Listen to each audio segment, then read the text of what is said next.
আসসালামু আলাইকুম লার্নার্স, আমরা আজকে অ্যাডজেক্টিভ ফ্রেজ এবং অ্যাডভার্বিয়াল ফ্রেজ নিয়ে আলোচনা করব।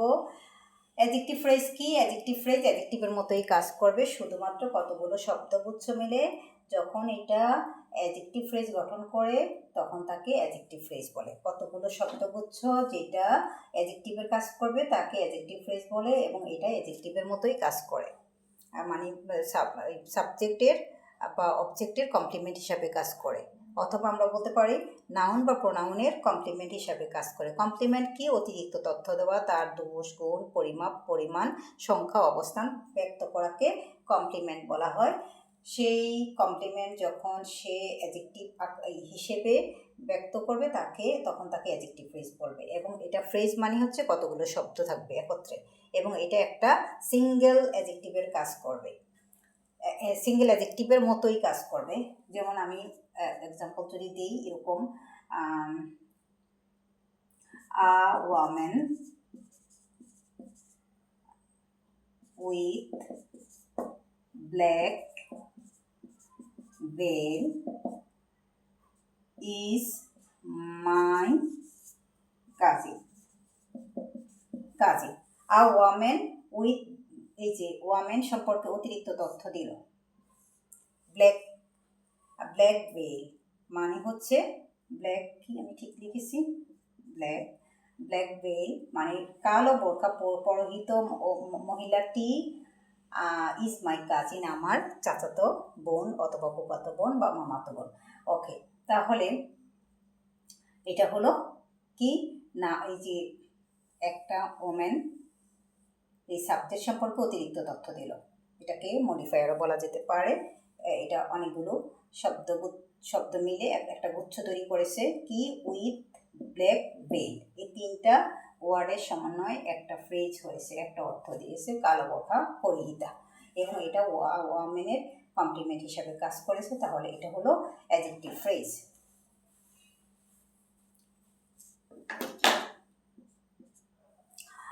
আর এখন আমরা অ্যাডভার্বিয়াল ফ্রেজ নিয়ে কাজ করব। অ্যাডভার্বিয়াল ফ্রেজ কি? অ্যাডভার্বিয়াল ফ্রেজ হচ্ছে যেটা অ্যাডভার্বের কাজ করে। অ্যাডভার্বের কাজ করবে কতগুলো শব্দগুচ্ছ অ্যাডভার্বের কাজ করবে। অ্যাডভার্বের কাজ কি? আমরা যখন অ্যাডভার্ব শিখেছিলাম তখন জেনেছিলাম অ্যাডভার্ব তিনটা কাজ করে। এটা হচ্ছে অ্যাডজেক্টিভের কমপ্লিমেন্ট হিসাবে কাজ করে, এটা ভার্বের কমপ্লিমেন্ট হিসাবে কাজ করে, এটা অ্যাডভার্বের কমপ্লিমেন্ট হিসাবে কাজ করে। এটা তিনটা পার্টস অফ স্পিচকে কী করে? মডিফাই করে, তাকে অ্যাডজেক্টিভকে, ভার্বকে এবং অ্যাডভার্ব নিজেকে। তাহলে আমি যদি বলি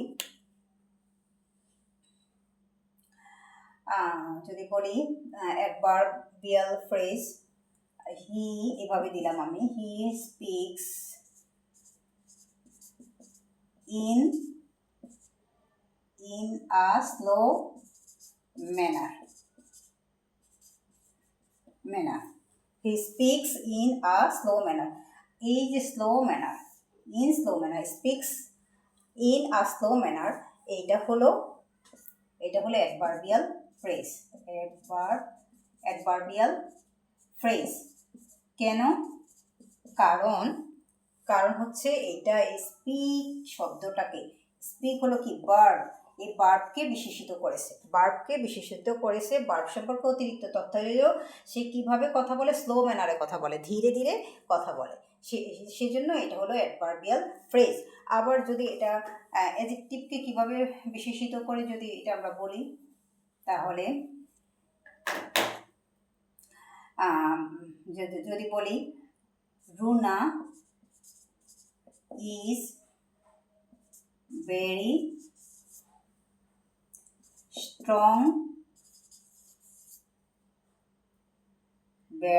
strong-minded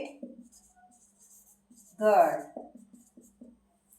এখানে স্ট্রং মাইন্ডেড, এইটাকে স্ট্রং মাইন্ডেড হলো রুনার অ্যাডজেক্টিভ। স্ট্রং মাইন্ডেড এইটার আগে একটা ভেরি শব্দ ব্যবহৃত হয়ে এটা অ্যাডভার্বের কাজ করেছে। তার অ্যাডভার্ব কাকে বিশেষিত করেছে? Strong minded girl. স্ট্রং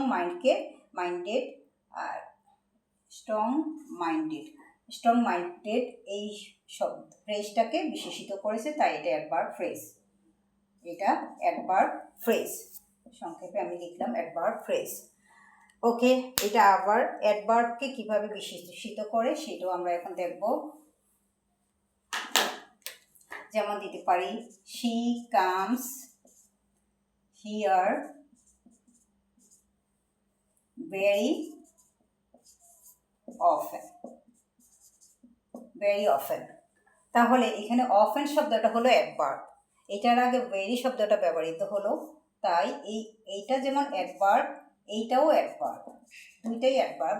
একটা অ্যাডভার্ব আরটা অ্যাডভার্বকে বিশেষিত করেছে, দুইটা মিলে একটা ফ্রেজ গঠিত হয়েছে, একটা অর্থ দিচ্ছে সে প্রায়ই আসে, দুইটা মিলে একটা শব্দগুচ্ছ তৈরি হলো, তাই এটা হলো অ্যাডভার্বিয়াল ফ্রেজ। আবার এই যে এইটাও বলতে পারি, এইটাও একটা অ্যাডভার্ব, এটার পরে সেখানে আসে, কখন আসে, এটা হচ্ছে সে প্রায় আসে, এখানে প্রায় আসে, এই অ্যাডভার্বের পরে বসে এটা অ্যাডভার্বিয়াল একটা ফ্রেজ বসেছে অ্যাডভার্বের পরে, সে এইটা এই সে এখানে আসে, এখানে আসে, কখন আসে, প্রায় আসে, তাই না?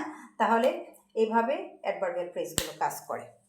তাহলে আজকে এই পর্যন্তই। আমরা আজকে জানলাম অ্যাডজেক্টিভ ফ্রেজ কী, অ্যাডভার্বিয়াল ফ্রেজ কী, এগুলো কিসের কাজ করে এবং বাক্যে ব্যবহার কীভাবে আমরা করব, বাক্যে দেখলে আমরা কীভাবে চিনব সেটাও আমরা জানতে পারলাম। ওকে, ভালো থাকবে, সুস্থ থাকবে, নিরাপদে থাকবে। আল্লাহ হাফিজ।